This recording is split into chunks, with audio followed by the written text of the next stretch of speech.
चलो। Good morning friends. आज का जो टॉपिक है, आज का जो सिलेबस है हम स्टार्ट करने जा रहे हैं वो है सीजीपीएससी मेंस पेपर 4 के भाग 1 का जो सामान्य विज्ञान का जो हिस्सा है उसके ऊपर हम आज चर्चा करने जा रहे हैं। इसमें जो टॉपिक है फिजिक्स, भौतिक विज्ञान के अंतर्गत का ये विषय है, जिसका पहला टॉपिक है हम लोगों का प्रकाश की प्रकृति। प्रकाश की प्रकृति को जानने से पहले हम ये देखते हैं कि प्रकाश क्या है, फिर प्रकाश की प्रकृति, प्रकाश का परावर्तन, और इस तरीके से हम आगे बढ़ते हुए चलेंगे। तो प्रकाश की प्रकृति के ऊपर जब चर्चा करते हैं तो हमारे ऊपर सबसे पहले बात आता है कि प्रकाश क्या चीज है। प्रकाश या लाइट जिसकी हम बात करते हैं, ये क्या है? ये ऊर्जा का एक रूप है, ऊर्जा का रूप। जिस प्रकार से ऊष्मीय ऊर्जा होती है, जिस प्रकार से नाभिकीय ऊर्जा है, जैसे विद्युत ऊर्जा होता है, उसी प्रकार से प्रकाश भी ऊर्जा का एक रूप है। तो प्रकाश ऊर्जा का रूप है, तो ये प्रकाश जो ऊर्जा है, प्रकाश आखिर है क्या? ये किससे मिलकर बना हुआ है? परिभाषा के अनुसार तो हम लोगों ने इस बात को जज किया कि ये क्या चीज है, आपका ऊर्जा का एक रूप है। मगर ये ऊर्जा का रूप किस रूप में है? क्या ये कण के रूप में एग्जिस्ट करता है? क्या ये तरंग के रूप में विद्यमान है? तो आखिर ये किस रूप में विद्यमान है? तो यही विषय जो है कि ये कण के रूप में है या ये तरंग के रूप में है, इसी विषय के ऊपर जब शोध किया गया तो जो जितने भी आंसर या जितने भी कंक्लूजन निकल कर आए, उसी को एक टॉपिक दिया गया, प्रकाश की प्रकृति, कि आखिर प्रकाश किस रूप में एग्जिस्ट करता है। तो जब कभी भी किसी ऊर्जा हो, कोई भी वस्तु हो या दुनिया में कोई भी चीज की जब प्रकृति की हम बात करते हैं, तो उसकी प्रकृति को पढ़ने के लिए या उसकी प्रकृति को समझने के लिए हमें उसके द्वारा उत्पन्न किए गए विभिन्न प्रभाव की व्याख्या करनी आवश्यक होती है कि आखिर वो प्रभाव जो निकल रहे हैं वो प्रभाव किस रूप में आ रहे हैं, उन प्रभाव का तात्पर्य क्या है, और वो प्रभाव उस वस्तु के किस प्रकृति के द्वारा व्याख्यायित हो पा रहे हैं, किस नेचर के कारण हम उसको एक्सप्लेन कर पा रहे हैं।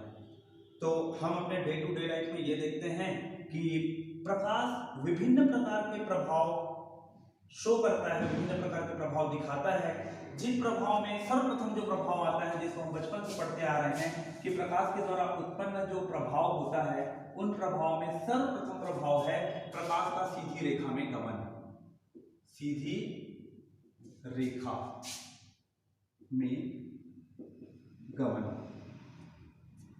दूसरा जो होता है वो है परावर्तन अर्थात रिफ्लेक्शन ऑफ लाइट। तीसरा है हम लोगों का अपवर्तन अर्थात रिफ्रैक्शन। चौथा है विक्षेपण अर्थात डिस्पर्सन। पांचवा विवर्तन अर्थात डिफ्रैक्शन।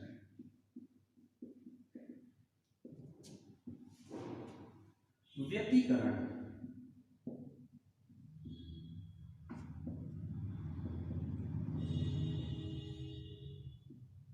इंटरफेरेंस। ध्रुवीकरण पोलराइजेशन।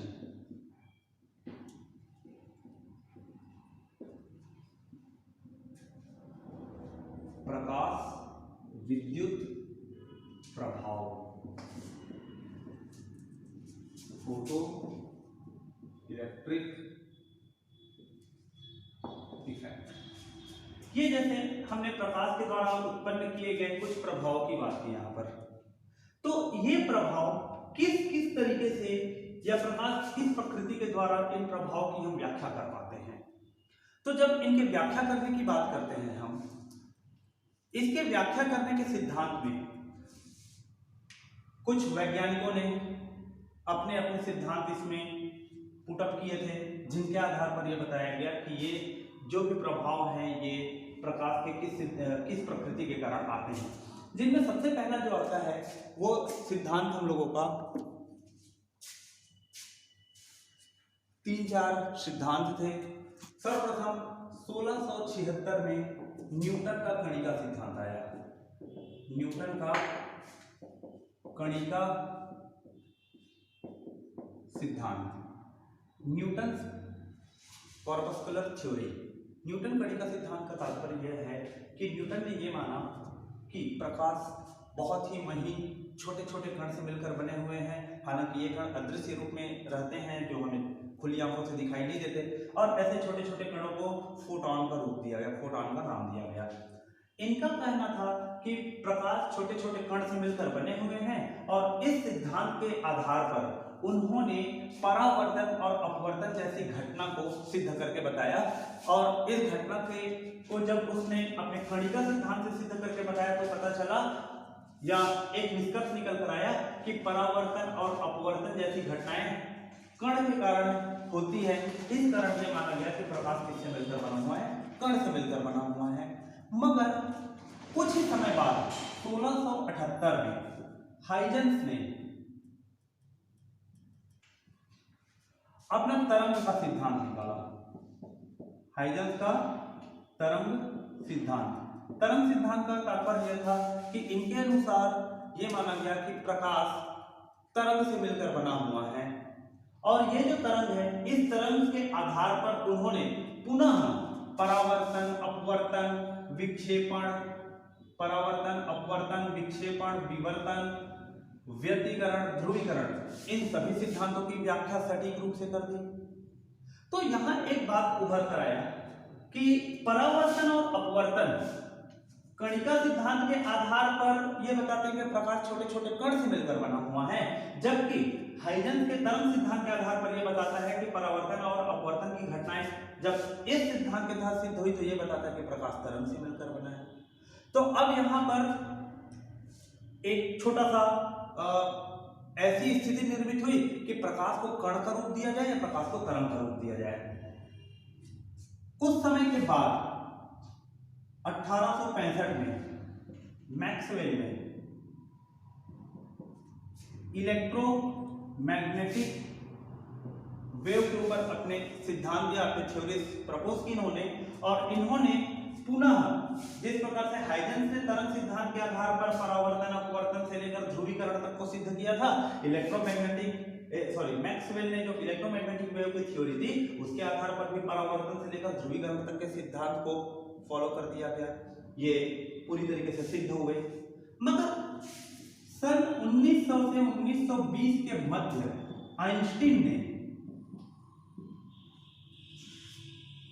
आइंस्टाइन ने अपना एक इफेक्ट दिया जिसे हम प्रकाश विद्युत प्रभाव कहते हैं।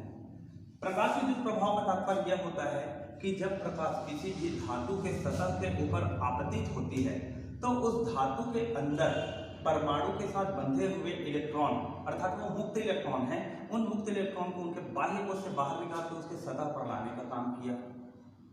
ये बिल्कुल उस प्रकार से बात थी जैसे कि एक पेड़ में लगे हुए आम को तोड़ने के लिए हमें पत्थर मारने की आवश्यकता पड़ती है, तो पत्थर एक कण की भांति व्यवहार कर रहा है, और जब इस पत्थर को हम किसी गतिज ऊर्जा से उस पेड़ पर फेंकते हैं तो उसकी गतिज ऊर्जा आम के ऊपर, जिस डगाल पर आम लगी हुई है उसमें वो ट्रांसफर हो जाता है, और वो गतिज ऊर्जा उस आम में ट्रांसफर होकर आम की स्थितिज ऊर्जा को गतिज ऊर्जा में बदल देता है और आम को उठकर गिर जाता है। ये बिल्कुल वैसा ही सिद्धांत था कि प्रकाश को भी ये माना गया कि प्रकाश भी छोटे छोटे कण से मिलकर बने हुए हैं। जब किसी धातु के सतह के ऊपर टकराते हैं तो उसमें धातु के अंदर मौजूद परमाणु के बाह्य कोश में स्थित जो इलेक्ट्रॉन है, मुक्त इलेक्ट्रॉन, उन मुक्त इलेक्ट्रॉनों को भी प्रकाश के ये कण उसके बाह्य कोश से बाहर निकाल के उसके सतह पर ले आते हैं। तो प्रकाश विद्युत प्रभाव की व्याख्या करने के लिए प्रकाश के कण प्रकृति से ही इसे क्या किया जा सकता था, सिद्ध किया जा सकता था। अर्थात प्रकाश विद्युत प्रभाव जो है ये प्रकाश के कण प्रकृति को सिद्ध कर रहा था और ये बताने का काम कर रहा था कि प्रकाश छोटे छोटे कण से मिलकर बने हुए हैं। इसी प्रकार एक जो सर्वप्रथम हमने बात लिखा, प्रकाश सीधी रेखा में गमन करता है। यदि हम इन सभी बातों को लेकर चलते हैं कि न्यूटन के कणिका सिद्धांत की बात करें या आइंस्टाइन के प्रकाश विद्युत प्रभाव की, जिसके आधार पर यह माना गया कि प्रकाश छोटे छोटे कण से मिलकर बने हुए हैं, तो जब ये कण से मिलकर बने हुए हैं तो ये यदि हम प्रकाश को कण का रूप मानते हैं तो ये न्यूटन के उस थ्योरी को गलत सिद्ध करने की कोशिश करता है जो न्यूटन ने अपने लॉ ऑफ ग्रेविटेशन में दिया है, गुरुत्वाकर्षण का नियम। गुरुत्वाकर्षण का नियम ये कहता है कि पृथ्वी के ऊपर या किसी भी द्रव्यमान, बहुत भारी द्रव्यमान वस्तु के ऊपर कोई यदि छोटा द्रव्यमान हो तो वो छोटा द्रव्यमान को अपनी ओर खींच लेता है, अर्थात ग्रेविटेशन। यदि हम ग्रेविटी की बात करें तो जैसे पृथ्वी के ऊपर जो भी प्रकाश की किरणें यदि क्षैतिज रूप से गतिमान हैं, तो यदि प्रकाश कण से मिलकर बना हुआ होता तो उस स्थिति में पृथ्वी का गुरुत्वाकर्षण उस प्रकाश को अपनी ओर खींच लेता और प्रकाश कभी भी क्षैतिज अक्ष में क्षैतिज दिशा में गमन नहीं कर पाता।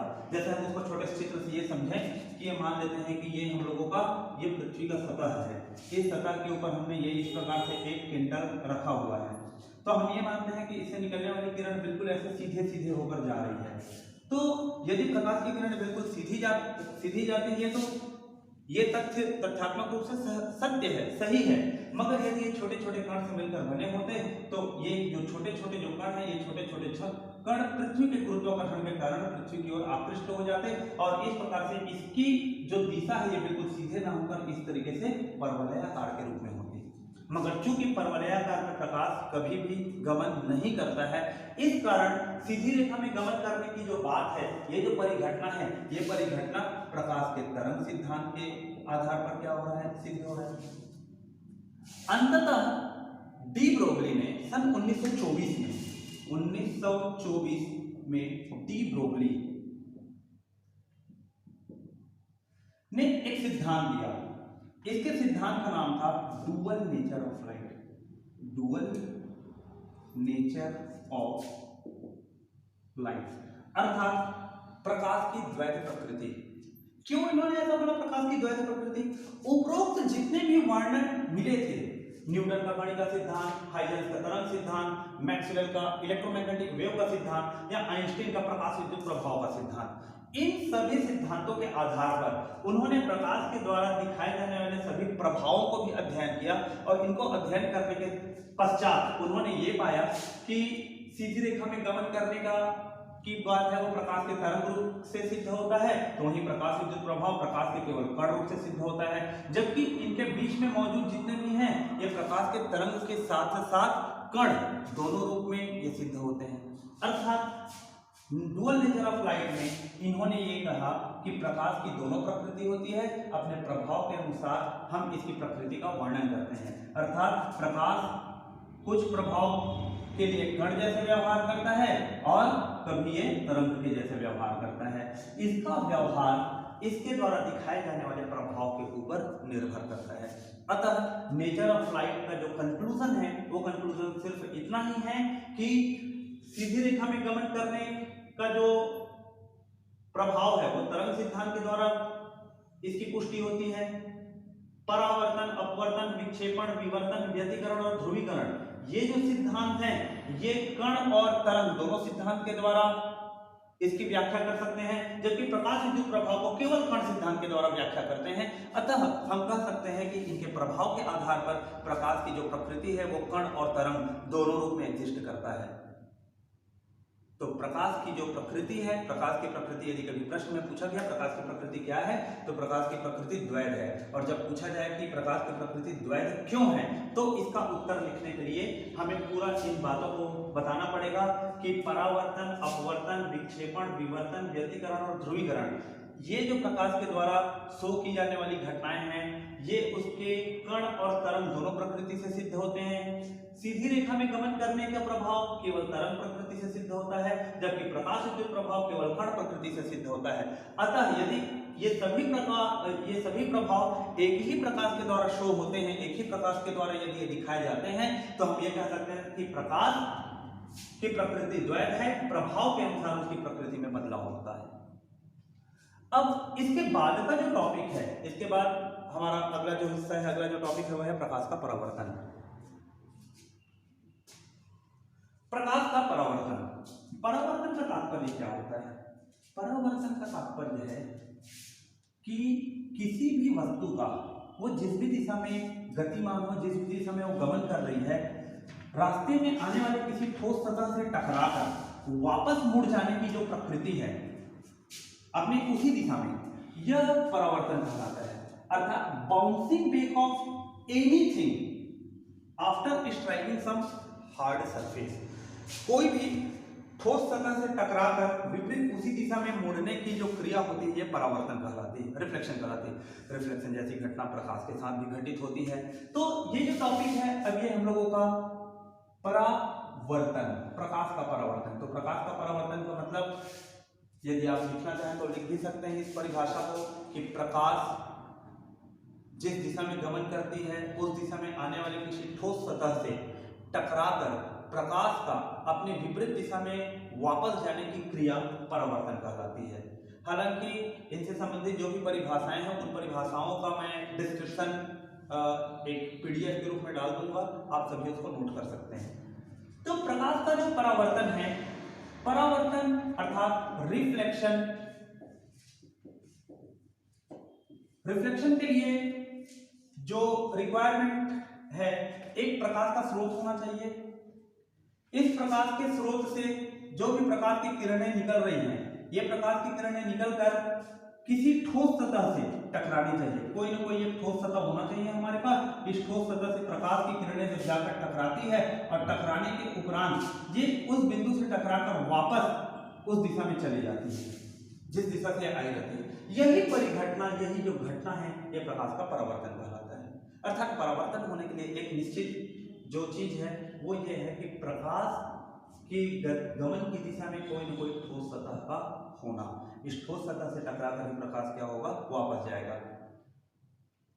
ठोस सतह के रूप में यदि हम देखेंगे, चूंकि एक एक्सेप्शन ऐसा हम कह सकते हैं कि द्रव के ऊपरी सतह से भी प्रकाश का परावर्तन होता है, मगर वो परावर्तन की जो मात्रा है वो बहुत महीन होती है, बहुत कम होती है। उसको हम अपवर्तन के साथ में पढ़ेंगे। तो अभी जो परावर्तन के लिए निश्चित जो स्थिति है वो ये है कि प्रकाश को अपवर्तन के लिए एक ठोस सतह की आवश्यकता है। भले ये ठोस सतह चिकना हो या खुरदुरा हो, ये डिपेंड करता है उस माध्यम की प्रकृति पर, और उसके अनुसार परावर्तन के हम क्लासिफिकेशन लेंगे, रिफ्लेक्शन, क्लासिफिकेशन ऑफ रिफ्लेक्शन, तो हम उसमें उसको स्टडी कर लेंगे। मगर अभी यहाँ हमें प्रकाश के परावर्तन के ऊपर चर्चा करनी है। तो प्रकाश का जो परावर्तन है, प्रकाश के परावर्तन और साथ ही साथ परावर्तन के नियम, तो कुछ टर्मिनोलॉजीज हैं, उन टर्मिनोलॉजीज को पहले समझना और पहले जानना आवश्यक है। आवश्यक इसलिए कि ये जो बिंदु जो देख रहे हैं हम, ये बिंदु मान लेते हैं हमने ए, ये प्रकाश का एक स्रोत है। ये प्रकाश का स्रोत प्रत्यक्ष भी हो सकता है, अप्रत्यक्ष भी हो सकता है, एक्टिव सोर्स या पैसिव सोर्स, दोनों में से कोई भी हो सकते हैं। इनमें से निकलने वाली प्रकाश की किरण जो किसी ठोस सतह में जाकर टकराती है, तो ये जो किरण है, इस किरण को हम इंसिडेंट रे या आपतित किरण कहते हैं। इंसिडेंट रे या इसे बोला जाता है आपतित किरण। जिस सतह पर टकराता है ये हम लोगों का ठोस सतह है, ठोस सतह। जिस बिंदु पर टकराया ये बिंदु कहलाता है आपतन बिंदु। आपतन बिंदु, इंसिडेंट पॉइंट।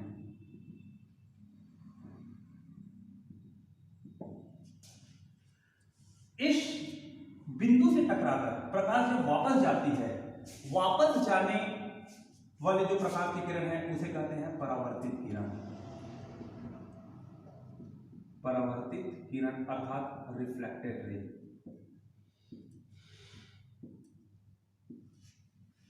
तो ये जो टर्मिनोलॉजी जो हमने देखा, बिंदु ए प्रकाश का स्रोत, इससे निकलने वाली प्रकाश की किरण टकराने से पहले ये कहलाती है आपतित किरण, क्योंकि ये किसी सतह पर आपतित हो रही है, इंसिडेंट हो रही है। जिस बिंदु पर टकराया वो बिंदु आपतन बिंदु कहलाता है।